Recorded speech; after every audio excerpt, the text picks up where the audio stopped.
सुल्तान ॾिसी थो न ये मूंखे अगवा करण जे लाइ फिरंदा था वतनी इन खां पहिरियां जो मूंखे अगवा करे वञनि त चवां थो त रेस खे चई हिननि खे ॾावण ॼार तोसां वरी हिन जी कहिड़ी दुश्मनी आहे जो तोखे अगवा कंदा? लीमो सही थो चए सुल्तान। मूं ख़बर ॿुधी आहे त गुलण खे पंहिंजी उताक में हिननि ॿधे छॾियो आहे।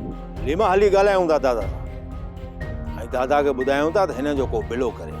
अड़े सम्झी छो नथो जीअं मूसा ते केस कया ही कूड़ा न हिननि ते बि कूड़ा केस करे हिननि खे फासाए त हिननि मां जान छुटे।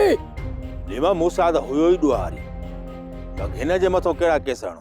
अड़े सुल्तान तोखे ख़बर ई कान्हे वॾे बाबे जो सूबेदार यार थई मथो मथे ते राति जो कचहरियूं कंदा आहिनि उताक ते फोन हिकिड़ी पावल ऐं शमीर सुक। लीमा चयमि न हली दादा सां ॻाल्हायूं था हिननि जो को न को हल कढंदो। पहिरियों इहो कमु था कयूं जे इहे हथी कार न थिया न बनी ते कोन ईंदुसि। रेस खे ॿुधा अजायो मूंखे सुॼाए छॾनि लठियुनि सां। तुंहिंजो त साह थो वञे थोरो डर साह थो वञे तोखे छा आहे बरो त मूंखे ॾींदा न। बाबल साईं हाणे लाला खे कीअं मुंहुं ॾींदो? कहिड़ो शाहिद आहे लाला वटि जंहिंजे आसरे उहो हिते अची हेॾो हुलो हंगामो करे वियो आहे? बाबा साईं इहा त तव्हांखे ख़बर हूंदी त बाक़ी केरु रहियल आहे जंहिं वटि तव्हांजे ख़िलाफ़ सबूत आहिनि। मां त पंहिंजे हिसाब सां सभिनी शाहिदनि खे ख़तम करे छॾियो आहे।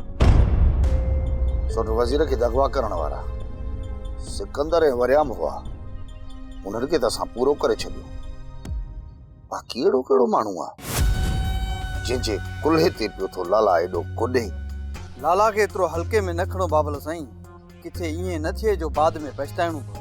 मां लाला खे मुंहुं ॾेई वठंदुसि बसि रुॻो तव्हां पंहिंजो ख़्यालु रखिजो जेकॾहिं तव्हां ॿिन्ही मां न को हुनखे हथु चढ़ी वियो ॿिन्ही खे सेकाटे रखंदो। बाबा साईं मां इन करे चवां थो जेतिरो जल्द थी सघे लाला वारो मसइलो हल कयो न त इहो असां लाइ वॾो नुक़सानकार साबित थींदो।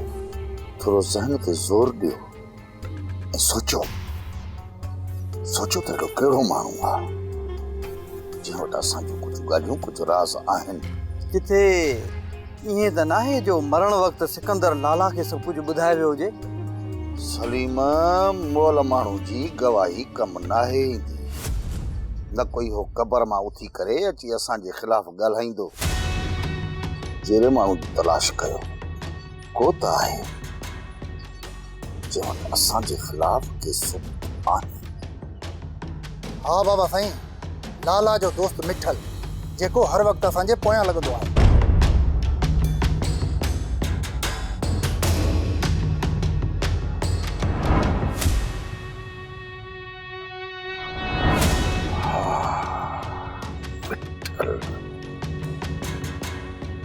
इहो त मुंहिंजे ज़हन तां ई निकिरी वियो हो। कोशिश कयो त हिनखे बथी ते खणी अचुसि। जेकर इहा ख़बर लाला खे पई न त पोइ वॾो गंद थींदो। लाला जे मलाइकनि खे बि ख़बर न पवंदी त मिठल गुम काॾे थी वियो। बसि रुॻो तव्हां हिन जी ताड़ कयो जांच कयोसि ॾिसो त किथे थो उथे वेहे ऐं पोइ मूंखे ॿुधायो। पोइ ॾिसो त इन मिठल खे कीअं थो बासर वांगुरु छटियां। इहो मुंहिंजो कमु आहे। सोप सीरियल तकरार तमाम एपिसोड ॾिसो हाणे HD क्वालिटी में। विजिट कयो असांजो YouTube channel Sindh TV HD drama. Subscribe कयो असांजो official YouTube channel Sindh TV HD drama ऐं वधीक अपडेट लाइ बेल आइकन खे क्लिक करियो।